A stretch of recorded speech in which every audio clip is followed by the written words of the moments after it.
idol. Nakakulit tayo ng butas kasi may kunasa kinain ng yung kanya kinakain na pagkain niya. Dito lang yun. Ay, ito nga mga idol. Ito. Saan? Ito. Ito yan. Tingnan natin. Ay, ito nga siya mga idol. Ito nga siya. Tingnan natin. Ano ito?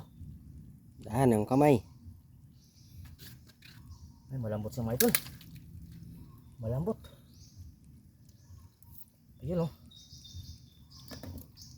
Malambot siya mga idol oh. Bagong ano? Bagong palit ng katawan. Bagong palit ng katawan mga ka-idol, oh. Yan lang po. Dito yung pinalitan niya. Imo na. Imo na. Pinalitan niya.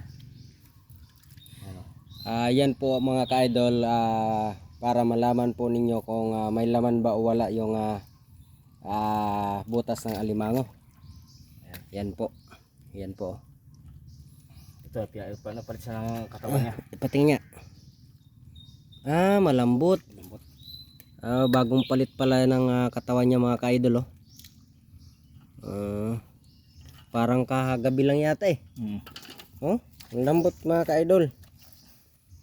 Yun lamang mga ka-idol at marami pong salamat sa aming mga munting vlog. Thank you for watching.